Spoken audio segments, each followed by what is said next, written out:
I'm so bad at saving, too broke for rental. This cost of living is driving me mental. Wanna move out, get away from parentals. Don't forget to invest, I'm feeling stressed. Cause what if I can't retire? I'll probably just expire. Can someone give me an answer? And keep it simple. Keep it simple. Keep it simple.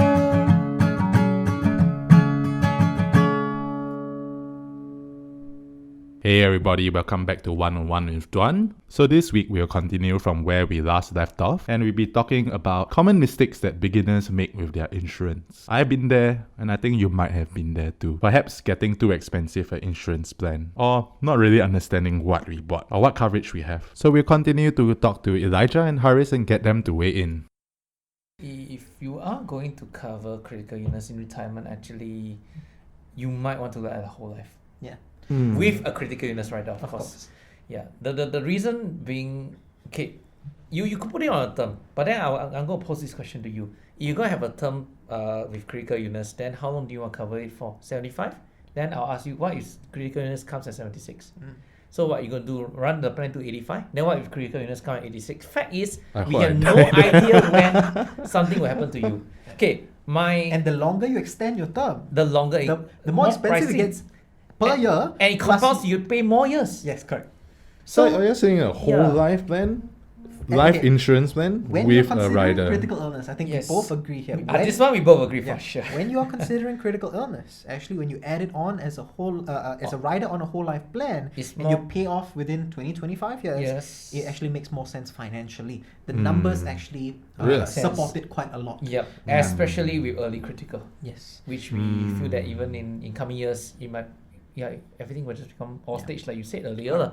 So Yeah. fact is, I'd rather enter my retirement knowing that the only thing I have to pay insurance wise is maybe my hospitalization. Yeah. And I know that I got my safety net, which is my whole life with CI, Which will already be paid up. which will already be paid up because Right, I've 25 I was years. structured it to pay finish during my working years. Oh. Yes. But what if I didn't want the whole life insurance plan? I just can- want that critical illness component. Okay, Is there such so, a thing? So right now, there is only one company that's allowing a limited pay term. Yes. Okay. Oh. But yes, so it's a limited pay. Let's say, for example, you want it for whole life, but Yeah. you don't want to get a whole life plan. Limited pay Right, term. You right, can buy a right. limited pay Up to term 99 With the years CI old. rider, But actually, if you compare it against the whole life Same plan, price. the life is cheaper. it Oh, makes more really? sense, Yeah. Yeah, it really Oh. makes more sense. And then the alternative, as we mentioned, is a term to 99. But then right? you got to pay to 99. Correct. And the problem is that actually a term to 99 and a whole life plan that you pay within 20 years, the premium also about the same. Oh, really? So, yeah. But is it a case of like it's front loaded a bit more? No. So the the reason- math like works Okay. out. Well, the math works out. It's very difficult to give you numbers right now. Right. Yep. But I would say that, for example, even a term, and I think I was just doing this recently, a term to 75, let's say we're talking about the same coverage here, and we include early critical illness, let's say it costs around $2,000, okay, let's say per year, okay? The same coverage on a whole life plan with a 2 times multiplier. So basically the base is one amount and then the multiplier is the same amount that lasts till age of 70. Again, very technical here, and it's very difficult to follow this on a podcast. definitely. Yeah. But it's something you can speak to your financial advisors about. Definitely. But anyway, on a whole life policy, because it's structured that way, it will maybe only cost $3,000. Oh. Okay? So if let's say I'm 25 and I'm buying this, I'm paying either 2K for 50 years Or 3K for 20 years. Which will you rather pay, if you ask me? Yeah. Of course, it's more upfront. I'm paying $1,000 more right Right. now, right? But I finish it off, right? Yes. Plus, it actually makes sure that I still have the same coverage after 75. After 70 or 75, right? And the thing is that term policy would have ended at 75, and you actually You get paid nothing more. back, by the way. Yeah. So again, very technical, but this is something that if you are sitting down with a financial advisor, Worth looking ask for into. all these options. Right. You know, I'll make sure you know all the different ways that you can get yourself covered, and then the thing is the numbers don't lie. Right? Yeah, the numbers the math do not doesn't lie. I always tell my clients it's not just about, in using numbers from Hariz, it's not about 3 versus 2, but also about 60 versus 100. Yeah. Yeah, 3,000 for 20 years is 60,000. 2,000 for 50 years is 100,000. Yeah. it's not about the extra $1,000 that you're paying, but you need to look at it in the total perspective. What about if I took that savings and I'm aggressively investing it to like self-insure, quote unquote? Does that work out? Or does it compare favorably? With early critical illness, you need at least 7% compounded annual growth rate for 40 to 45 years. Yes. Okay. And how confident are you of achieving that? So the thing is, when you're young and you're aggressive, like you mentioned, Duan, very aggressive, Yes. right? You can make double-digit returns right now. But how will your portfolio look like at 50, 55 years old? The thing is, a lot of the times, people don't take risk into consideration. They don't take asset allocation into consideration because you won't invest the same way as a 55-year-old, as a 25-year-old. 40 to 45, the investment like journey in a Yeah. sense. You slowly de-risk, you see. Right, yeah. You can't hold on to 80% equity, 20% Oh, no one bond would. portfolio at the age Yeah. of 65. Yeah. You're insane. Yeah. You know? So the thing is to get 7% CAGR, compounded annual growth rate for 40 to 45 years is difficult. Right. Because the amount of de-risk and decumulation that you need to do much later in life. Again, very technical. Hopefully some of our silly answers have talked about I am sure we have talked about we this. have It's talked just about it. I can't remember where For- but we for- definitely talk about it. For some, because traditionally, dear listeners, Okay, but- when you go older, you take less risk, you move into the safe haven or bonds that give less returns, likely not 7% if it's heavy in the portfolio. And we must Yeah. not forget one thing. An insurance is a guarantee. Yes. Even if the market crash 80%, if the payout is 200,000 because it's a guaranteed 200,000, you are still going to get 200,000. But if your portfolio, which you Crash had and- grown it so high over the years to self-insure yourself, and let's say you hit 250,000, but then the market crashed 80%, and you needed to liquidate, That's true. your portfolio will be worth 50,000. Definitely makes sense. I mean, insurance is insurance. It's there, accessible. Yes, But it's your- accessible, it's a guarantee. Yeah. It cannot Your, be any different. 200,000 means 200,000. Correct. I So understand. the thing that I People forget that. personally don't like about the buy term investor rest is that even though we spoke about it where Yeah. numbers don't lie, is that actually they're a little bit more than numbers, which is the psychological aspect of Correct. things. Even at 70, 75 years old, are you going to still be managing your investment portfolio? Are you still going to be managing your estate? Are But you had the mental mental capacity? capacity. Yeah. And if somebody else is taking over, are they as smart as you? Because the like thing is experience with that you insurance, accumulated, right? correct. Yeah. With insurance, it's cash. You can't screw up cash. You can Yeah, screw you up can't screw up selling cash. assets. You can Right, screw up that's true. forcing to sell a property, even if it's not your residence. Maybe it's an investment property. Yeah. But because buyers know, it's a quick sale, it's a fire sale because this person is ill. He needs the money. Yeah, you will lose your value. Yeah. Definitely. I mean, last episode with Xing Shi, we talked about the difficulty and challenges of passive investing with even as easy it sounds. Yeah. The mental state to stay the course is difficult. It's Yeah. difficult. Yeah. For sure. Yeah. Okay. So that's a great point. So, whole insurance, Yeah, whole life insurance. For critical illness only. Only Yeah. it- But it's but only you if have to it's- get the whole life insurance at a certain amount that you can get the same amount of coverage for the rider, isn't it? Okay. The- Yes. this Correct. is a So catch, right? again, a little bit more technical. I think the way that we structure our whole life policies Yeah, will be it's that about the the same. CI or the critical illness amount fully accelerates the plan. Yes. Right? Correct. What that means is that you claim whole life plans always cover you death, right? Definitely. They are the first layer is will always cover you death coverage. But when you add a rider, it's what we call an accelerated rider. That means I can also claim for critical illness. So let's say you buy $200,000, Right. you will be able to claim it for death or TPD, for example, if you add Or that rider, critical or illness. critical So you'll illness. just cancel out the insurance Correct. policy, Whichever the life one insurance happens Basically, policy. your main pot is from the death TPD. Right. And if you have the rider for CI, you trigger the rider because of a CI claim, the money comes from the main pot. Yes. So I once like the main that. pot goes to zero, it's gone. Yeah. I So like that. even though it covers you for death, it's not meant for the death. Yeah, coverage. it's actually not You are meant for hack. that. It's a hack.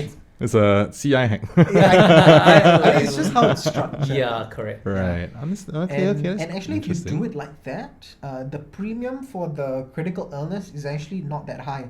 Again, Yeah. something that Elijah and I were speaking about just now is that, as we mentioned, people do have pre-existing conditions. And sometimes, because of pre-existing conditions, insurers may impose a premium loading That's on me. you. Yeah. That's Yeah. my life. Right, so you might need to pay more coverage. Yeah. So if you bought, let's say, a standalone Term plan, CI a multi-pay, plan, let's say.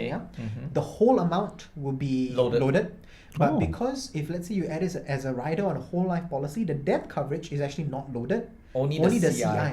So example, if let's say you bought a multi-pay for 1,000 and then a whole life with CI for 2,000, and let's say you get a 50% premium loading. So the multi-pay will become from 1K to 1.5K, right? Wow. But the whole life of the CI, So Let's say the CI was $500. yeah, 500 in within the 2,000. within the So 2,000 is only 500. essentially, you're only loading up The 500. half of it. Yes, well, Yeah. it might not even be half. It might be less than half. Yeah. Right. Yeah. So in a sense, it's like it's a hack. Yeah. Again, Yeah, very correct. difficult to show you the numbers, via airwaves. But anyway, in the case of what Hariz brought up, then in that case, your whole life will go from 2,000 to 2,250. Yeah. So it's only an increase Oh. of 250. Wow. Correct. Yeah. Instead of 500 in the previous one. Yeah. Yeah. Correct. So again, these are small little considerations. Again, as a consumer, you might not understand this, you might not see this, so definitely ask for experienced, competent advisors that maybe have a little bit more understanding, and then they'll show you lah. Right. Yeah. If things like this happen, because they can always happen.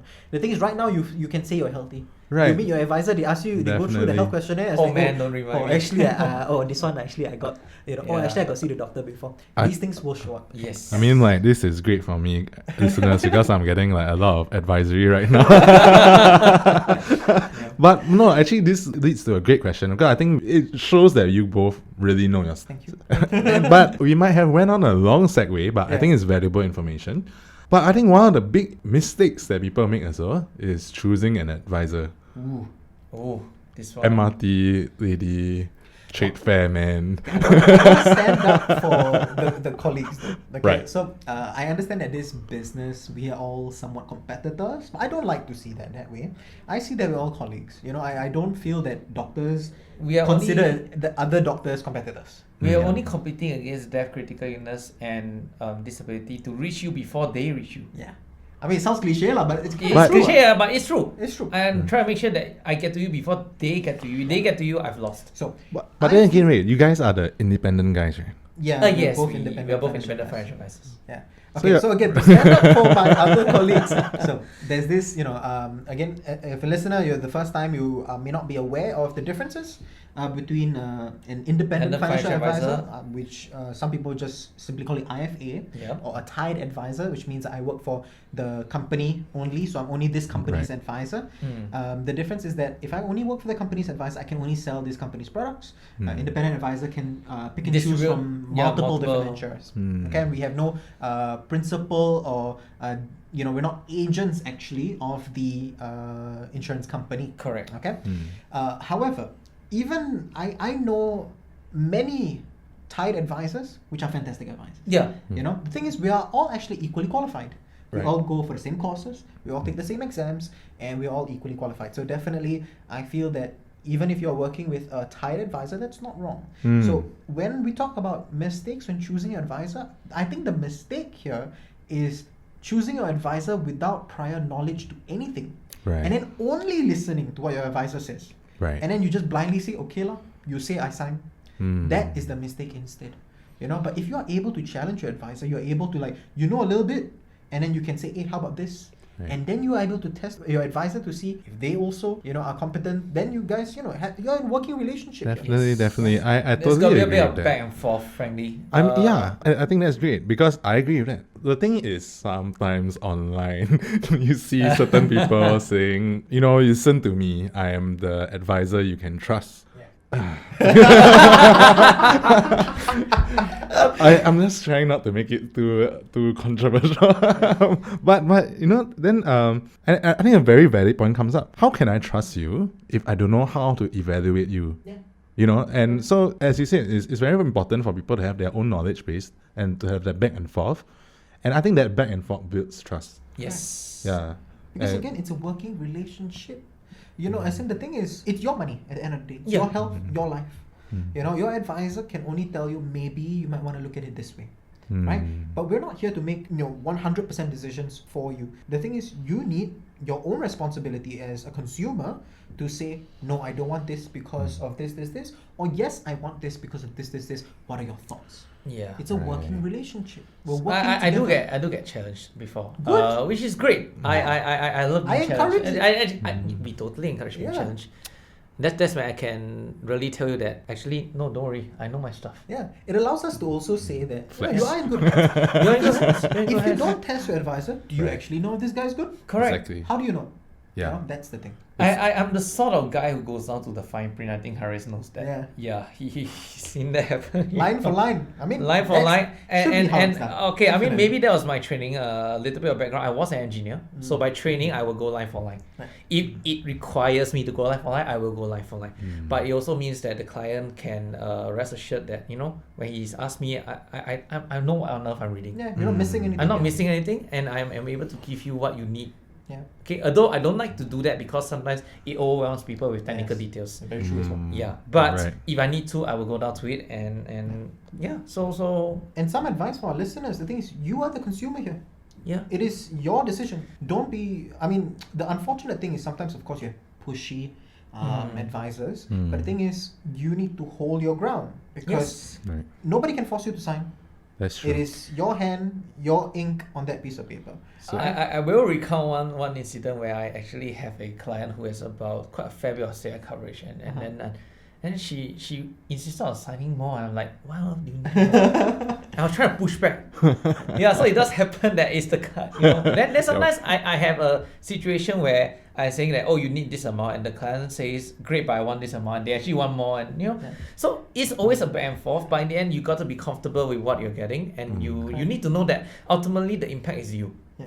I mean, the simple sum, by the time that we're recording this, this will be Yeah. at least 2 weeks later. Yep. That After they the whole came up with CI, with a post where Oh. there are people who are like, overly insured. Oh, yeah, And I yeah. get that. If you want to do that, sure. But again, our job is just to make sure that you understand what you're doing. And then you can have the information you need to make a decision Correct. in your best interest. Yeah. So the mistake is not choosing the wrong advisor, but coming to any advisor and just listening to what they say without having any prior knowledge. And worse, accepting. In sense, okay. there's an imbalance of power. Correct. Right. Yeah. Right. Correct. And you are, while the advisor may not be out to get you, but you are leaving yourself open to it if it is an advisor out to get you. Yeah. I mean, there are. There are definitely There are people Definitely. as every in every profession. profession, It's yeah. actually there every are people profession, like but that. just for some reason our profession gets a bit more bad stuff happens. Stigmatized. I acknowledge it. It's really It's there, in the lah. news. It's there, an lah. issue. Is it getting better? Is it getting better because of like CD forms like that? Getting better. Ooh, that's actually difficult to measure though. How do you I measure do that? think that it is getting better than the 90s. Yeah. 100% better than the 90s because during then it was really the Wild Wild West. I've heard horrible stories from that time, Definitely. But MAS has definitely stepped up. The insurers have stepped up. Compliance departments within insurance companies have definitely stepped up.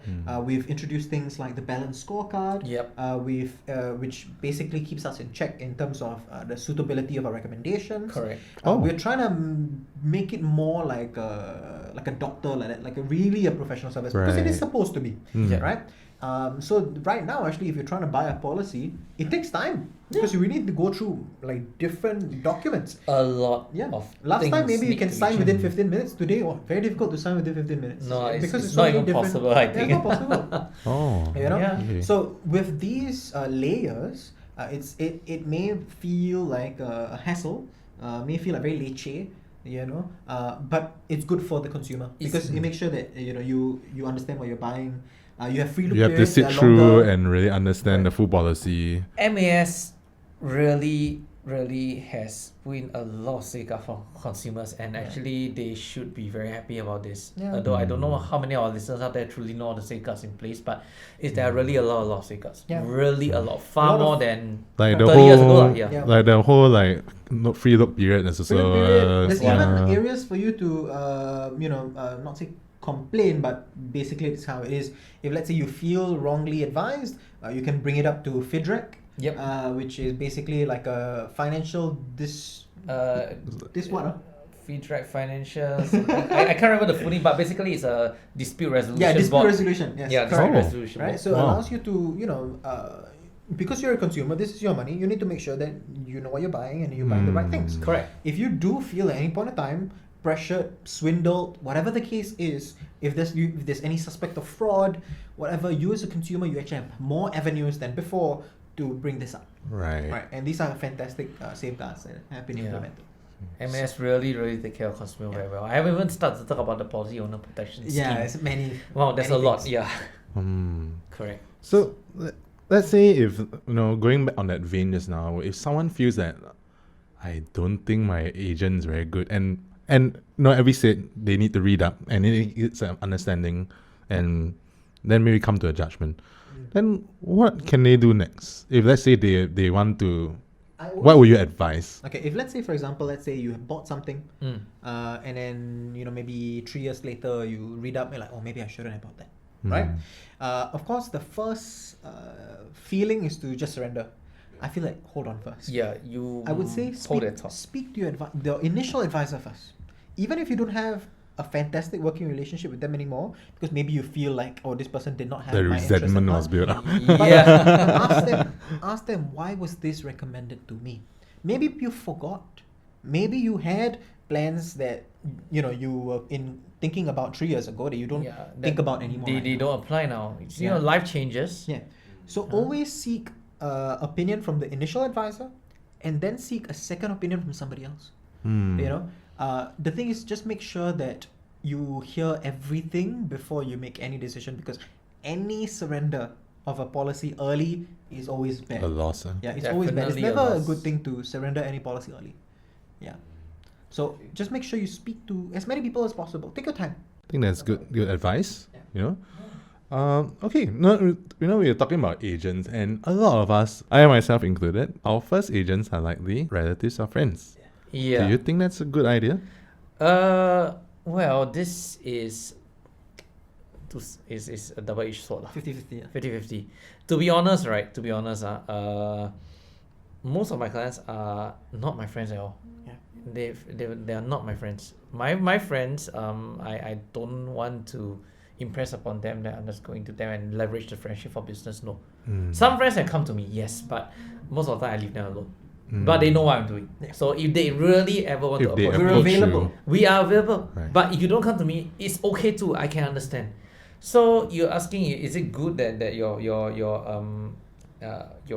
advisor is your friend or not? Then you need to ask yourself how comfortable am I with this friend? Is he a friend that once he joined this line, is he going to give me solid advice? Like Hariz said, is he's seen fantastic Thai agents and so have I. Yeah, so there's nothing wrong. But or is this friend in this line to kind of like, I wouldn't want to say it, but like make a quick buck? And then I think that's maybe not quite what you want to as a characteristics of your advisor. Yeah. So my view, okay, there's no right, no wrong. You really need to evaluate the character. Although the having said that, okay, nature. I have a younger brother, and I don't know, is it me because I'm in my 30s and Hariz, you're in your 20s, Yes. right? So somehow I just see my brother told me that his generation, the 90s kids born in the 90s, all 20 something now, the moment one of their friends joins in this line, and then their friends all flock to find this person. Yeah. Hey, you're in this line. Oh, what do Like you have support. for me? But like support. But for my generation, the 80s baby, you join this line, it's like, okay, then that Disappear. Yeah, they just disappear from my life. Actually, And the same also. Lah. I don't know, but my brother tells me he's seeing this a bit more Yeah. for his generation. Happens My also, generation is like, hi, I'm here now. Okay, then Block. last scene, something like that, Yeah. So well, okay. In the end, look, I can't control whether you want to block me or not. Fair enough. But I will just say, So sad, sir. it happens. It's not just Yeah. me. Even I've done that. No. Okay, but I'll just say that have an open and honest conversation first Yeah. with the advisor. Even if it's your friend or what, just talk. And when it comes to business, talk business. But when it comes to Yes. friendship, try and draw a line there in a way. Absolutely. Friendship is friendship, business is business. But admittedly, Yeah. the wrong business decision can hurt the friendship. Definitely. And sometimes the reason why also I didn't talk to my friends a lot about this is because some friendships are just I don't want to give them out. Yeah. Mm. Sometimes you Yeah. know it will mix, and I'd rather not. I rather not mix it. You know that mixing it becomes volatile. Yes, definitely, because I think sometimes it is when you have this relationship and you have to talk money. You know, you have to, and sometimes they have to give advice. Yeah. And it's like, Money can- why do you give me this advice? Yeah. You know, it can get unnecessary ugly, you know, but perhaps what you suggested is good. A very frank conversation up Yeah, front. you really need to talk. Although very hard in the Asian In culture. the Asian culture, yes, I admit. I Everybody have just- a close friend just walks around each other. Yeah, I have a close friend who didn't really want to do anything with me, and I know where he's coming from, but he did say he sent his wife to look for me. Huh? Because I don't know his wife that well. So Right. maybe that becomes, instead of a friendship thing, it's more of a stranger thing. So Right. maybe easier to just establish common ground. That's starting from zero. Right. Whereas if I met him, we're already having some common ground, and I don't want to hurt that common ground. Yes. Yeah, I was just talking with my colleagues earlier. It's like they were saying like, it feels like it's good to have at least 1 degree of separation. At least, that's one conclusion that we came up with. My yeah. opinion is it's always good to get recommendations. You know, the thing is, in this business, I think advisors also rely a lot on consumers, you know, Yeah. recommending or referring friends. Correct. However, as a consumer, you would want to ask for recommendations. So if, let's say, I have a friend who's not an advisor, but you know that this person has an advisor, ask them. You know, Like, do you have a hey, good who's your experience? advisor? Yeah. Was he good? Correct. And and you wanna, because you see, the thing is, at least you know, this person is a satisfied customer, for example. It's like Yes, reviews. correct. Right. You know, you don't buy without seeing any reviews. You don't buy anything without doing any form of research. Mm. Getting recommendations is a good way to get very good primary research. Right. You know, and Unless if your you- friend hates you. you know, and so it's always a good thing to, you know, just say, hey, what does this person recommend to you? What do you like about this person? So far, do you think I should speak to this person? Because the thing is, if let's say you're speaking to me, I won't tell you. It's very difficult for me to tell you, oh, my cons are this. You know, I will only tell you my Yeah. pros. Right. But a review will have both pros and cons. It's one of the more reliable ways to get introduced or, you know, Correct. to So suss this out the Way, FA. if you're going Mm. for afternoon tea and you want a place, I'm sure your friend wouldn't send you to somewhere crappy. Yeah. If he's Exactly. really your friend, he'll send you to, hey, I had afternoon tea at this place. Why don't Yeah. you try it out? Yeah, and the thing is, I actually encourage consumers. If let's say you have a financial advisor, recommend your financial advisor the same way you recommend your favorite restaurant. Yeah. Because if I ask you what's your favorite Chinese restaurant, and you say Din Tai Fung, for example, Yeah. did Din Tai Mm. Fung pay you to say that? No. What? No. Right? But if let's say you be The free, service is good. yeah, the service is good, right? But be free The meat is with, tasty. with the same kind of feeling when you are recommending your advisor. Right. You know, oh, who's your advisor? Just recommend. Yeah. You know, Mm. only if, of course, you really want your friend Right. to see this person. Yes. So that's a good way to start. Get recommendations, and then after that, get more recommendations, and Mm. get more recommendations. Speak to multiple advisors, right? Don't just speak to Find one person. one that you can click with. I Yeah. think I've said this before on Silly actually, but I will say that it is very important that you're able to share the details of your situation with your advisor. If not, you're not going to get proper advice. Yeah. That Right. is a fact. One thing actually that Elijah was speaking about. Sometimes if you're speaking to your friends, you might lie. That's true. It's very bad. That's Oh true. yeah, and yeah, going back to that. Yeah, Yeah. because you might not want. Let's say you got a lot of debt. They know my salary. Yeah, No lie, let's say you got a lot of debt, and you don't want your friends to know your salary. Right. Yeah, You know? that is totally Then possible. you might lie, Mm. and then, Yeah, then- you don't want to be in that situation where you have to lie to your That's financial true. advisor. You don't lie Because to he's your your doctor, friend. right? Yeah, correct. You know? So yeah, Yeah, that's a very good Makes point. That's a very sense. good point. Makes sense. Yeah. Okay. Yeah, I think that's about it. Maybe I don't know whether this is too much, but Nothing's too I- much for us. But I think one more common mistake people make is like being over-insured early. Okay. Is there a way that people can evaluate? I mean, cash flow is Yeah. obvious. You know, like you can't afford it. You can't. And you know, cash flow you can't even buy anything. Yeah. So cash flow is the first thing. I mean but the thing that we both use, I think a lot more advisors are using this now, are rules of thumb. yes. Right? So if the doctor asks you, anybody asks you how many glasses of water you're supposed to drink, everybody will say 8 glasses of water. Yeah. Why? Who say one? Everybody knows one. Yeah. You know? So we want to at least have a similar understanding Mm. of how much insurance should I buy? Oh, this much. Right? Yeah. So we try to create rules of thumb and this is again not a hard and fast rule for everybody. Correct. Different people have different circumstances, of course. It's but a guideline. it's a guideline, and you A won't good, easy way to deviate start. so much away. Correct. Right. So if I may share some of the rules of thumb that I feel that, let's say for example, in the event of death, you should have 10 times annual income. Yeah, 10 We times agree of on annual this. income. Yeah. In the event of critical illness, 5 times annual income. Right? So this means if I make 100K a year as my annual income, I should have $1 million in the event of death, $500,000 in the event of critical illness. And this is a basic rule of thumb. Can I buy a little bit more? Can I buy a little bit less? Sure. Definitely. Up to you. Then after that is up to your budget. But Yeah. in fact, if you follow the rules of thumb, You can't should be too far off from Correct. what you really need. and you also realize that the premium you pay would also follow the other rule of thumb, which you shouldn't be spending more than 10% of your income on insurance premiums. So if I buy 10 times annual income in the event of death, 5 times annual income in the event of critical illness, I would not be spending more than 10%. Plus your medical Yes, insurance. plus your Yes, health correct. insurance as well, with your riders, unless You're pre-existing, Yes. you're loaded, Or or you you're buy buying a- for your entire family. Then you probably have to Right. go like 15%. or you're buying much older. Or yeah, you're a lot Right. older. Yes. So master rule is 10% of your income. I would say that's As a very- rule of no, thumb. I would say Rule it's of thumb. more like a guideline. Yeah. Guideline. Because I think a bit more than that, you're already sacrificing other areas of your life, right? That means you are probably saving lesser or investing lesser. But having said that, we do think, okay, at least I feel that we are talking about young graduates here, Yeah. young people, right? Yes. So remember one thing, if you are at like 11% now, it's not necessarily a bad thing. Yeah. Your income will increase. Right. I cannot imagine you graduate, you spend 11% of your income on insurance, and then your income stays stagnant for the next 30 years. No way. You wouldn't allow that to happen. True.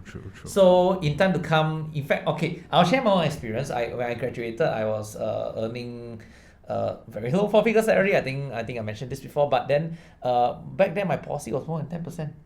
My whole life critical illness was more than 10% of my income. I think it was 12 or 13. Today it's, I can't say peanut lah, but it's a small amount. It's kind of like, even back then, and I like to tell this to my young listeners who've graduated, and you're like, I've graduated, I don't have much in the bank, can't even afford something like this. Okay, when I graduated, I had like 3,000 in my bank. My policy cost me 2,000 over. I still went ahead and buy it. That was 12 years ago. Today, I still have another 13 years to pay on my policy, but I have enough today. If I want to pay everything at one shot, I can. So when I graduated, naturally, when you graduate, dear listener, when you graduate, you probably feel like, how am I going to afford this? 25 years, this amount. You figure it out. You will figure it out, because if you don't... Life happens. Yeah, life happens. Life will happen Yeah, naturally. correct. When people buy a house, do you think they have $500,000 lying around? No. Yeah, I mean, it's really the They'll growth figure it out. of income from the... Correct. You are at point A. Remember, you have know. 25 years to Yeah. work this out. Yeah. But if you do it 25 years later, you may not even be able to get it. I have one other thing that I do want to share is that if let's say you are really starting out and you may not want to commit so much onto a full policy, what you can do, you can buy a 5-year renewable term. Yeah. That's something you can do as well. 5-year renewable So term. this policy will only cover you for 5 years, and after 5 years you have the option to renew it Correct. automatically guaranteed. Addition to that, you also have convertibility option Yes. to convert this to a whole life policy as well. Oh. Yeah. So if you just started out, really like your first paycheck have even come in, Yeah. but you want to buy already, you can buy a 5-year renewable term or a 10-year renewable term, and then Right. at least you have coverage today. Right. And then within later the on, figure it out. yeah, 6 months, 12 months, 1 year. 12 months is 1 year. And the price... 18 months. Then you want to get something a little bit more long term. Then your that original 5-year renewable term, you can get rid of it, no problem. Yeah. Makes sense. That- And it's that's really also- a fraction of the cost. It's the price is very low. Yeah, But you can never hold on to a 5-year renewable forever. Never. Because it gets Okay. way more expensive later on. I will share this. I have a client who is 50-something years old, and she had this a 5-year renewable term. Okay. And it covers CI. And when she bought it, it was 1,000 plus, and then it went to At what age? 1,030. I think 30. 30, That was the term. So 1,002 jumped to after 5 years 1,005. She didn't realize it was gyroing. Then 1,008. She also didn't realize. Then suddenly now she's like early 50, and she came back to me and she said, "Hey, I have this plan. Then I bought that time was 1,002. How come now 3,000?" Yeah. I heard it was like, "Hey, it's a renewable term. Why you should have It auto-renewed. Yes. Yeah, it auto renews. Which is a good thing. It's just that You're not supposed to hold on to this. yeah, it's not supposed to work. Right. It's a temp. Okay. It's the most temporary. It's a plaster. You gotta get the buster. Yeah. So in 4 years time you'll renew again, right? The premium will go to 6,000. Yeah. Then Wow. 10, then 15. Oh, And it's here's the best exponential. part. If she had kept it all the way, the premium split will be higher than the coverage. Yeah. Ooh. It doesn't make sense to keep. Yeah. So But she we forgot had about her it, to Yeah, but you forget. yeah. That's the thing. That's the thing, because you tend to put it on gyro, then you forget. Yeah. Yeah. So Right. that is one. I won't say it's a pitfall. You just got to take note of Yeah, it, lah. take Just note take of note of it. Yeah. Yeah. But again, as a temporary thing, if really today you cannot afford anything Yeah, else, correct. then at least get that 5 years renewable. At least today you have the correct amount of coverage. Yes. And then you can figure You it have out. 5 later. years to figure it Yeah, out. you have 5 years to figure You'll it out. figure it out. You'll figure it out. True. Yeah. Okay, I think that's about it. And I want to end off with this question. Yeah. So in this society, in this day and age, you must use the right pronouns. Do you all feel insulted when someone calls you an insurance agent? Well, I'm not Wow. insulted, but actually, technically, we're not insurance Yeah, agents. technically speaking. No, this is stupid. This is just a Okay. stupid question. No stupid questions. Always good to ask questions to clarify. Okay. I think it boils down to our license, what we are allowed to do and advise on. Okay? And to advise insurance, you need something called the CMFAS papers, specifically papers 5 for basic entry into industry, papers 9 and 9A for life insurance and investment policies, and HI for health insurance. Yes. That would be enough to have you advise and arrange contracts of insurance. Yes. That's the lingo that the industry uses. So if you want to do more, you have 8 and 8A, which is for collective investment schemes that will actually be your Unit unit trusts. trust, ETFs, things like that. Okay, advice on insurance. Other than Advice insurance. beyond insurance. Yeah. Investments. Correct. You can advise on investments. And then actually there are a lot more. I personally have 6 and 6As, which allow me to advise on securities, which is stocks And bonds. and bonds. Individuals. Individuals. Right. Individuals. Individual securities. Yeah. wow. So and if I took 1A or 1, which depending, I actually can be a remiser. That will be what is known as double license. If I took my futures paper, I could be triple license. This is how far the industry goes, but no, I'm not going down that path. I'm just saying that we actually are more than just Insurance agents. Yeah. No disrespect to agents out there. There are some fantastic agents, but for me, it was about, when you talk about financial planning in general, to be a financial planner, it's definitely not just insurance. Yeah. You have to be able to advise beyond insurance, which is why I think Hariz and I, we chose to go into independent financial advisory. Is really, we see this as beyond insurance. We also need to advise retirement planning, investments, in my case stocks, Estate planning. a lot of things. So I won't say we are. I won't say it's not okay, insulted in somebody the calls least me lah. insurance agent, I'm like, yeah, sure. Yeah, I do that, but I also do other stuff. Yeah. Right. Yeah, No issues so there. yeah, this I wouldn't say I'm insulted. But it's a good peak to understand that that right now the industry is evolving so much that Exactly. we have a lot more services. Yes, That's right. And Yeah. you can expect more from your advisor as well. Correct. You That's should right. expect more. I think that one thing is that a lot of people have the conception that, I buy from company P, company M, company T, Okay. company DM. Okay. All the same. They are all, but actually you don't realize the products actually can differ very can. widely. Yes. And something I just realized myself. In fact, some places don't even offer certain products at all. You know? Correct. Yeah. So I mean, earlier we brought that hospitalization plans. There are only 7 that offer this, but there are far more than 7 life insurance in the market. Yeah. and you guys can actually go to most. Almost all. Almost all of them. Almost all. I We think won't I say have who- memorized 16 insurers that I can distribute. These I guys think are around insurance I don't really keep track. encyclopedias. I don't really keep track, but I think my numbers like yours as well. Yeah. You guys are like insurance encyclopedias. We You're like- Try to be okay. no life one. I will say this: no advisor can be expected to know every single Yeah. thing in the book, but he should know more than most. And at most, if you ask the advisor something and he doesn't know it, I mean, if it's something very niche, do give him some time to check it out and get back to you. It's gonna happen. I don't know everything myself. We are always learning as well. Yeah, correct. And the market is evolving so fast. Yeah. One thing that I try also is that not to just look at Singapore as well. I think regionally, insurance works very differently. So in Indonesia, in Malaysia, in Hong Kong, Yeah. we have very different products as well. But I would say that the industry as a whole is very competitive. So if one insurer launches something that is like, groundbreaking, like best in class, another insurer will copy it pretty quickly. Sooner or later. It's Yes. very Yeah. competitive. Because they don't industry. want to lose market share, right? Correct. So I would say that if you buy from company P, M, T, or whatever, it's not going to be that different. But there are some slight differences, and maybe even for premiums, you can see maybe 10-20% difference. But again, it's not going to be that big. And each of them have their pros and cons. So, Yes. Hey, so I think we covered some of the most common mistakes that people do make with their insurance plans. So if any of those sounded like you maybe you want to take a look at your plans, call your advisor, nag them. But that's the end of today's podcast, and thanks Hariz and Elijah for staying with us and coming on. Thank you. But yeah, thank you guys for tuning thanks. in. Thank you Duan and the Simple Sum for inviting us. We've had a pleasurable time. I think just talking about things we absolutely love that we do every single day. And hope to speak to you guys soon. Yeah, so this is Elijah signing off, and Hariz Beloy signing off. thank you.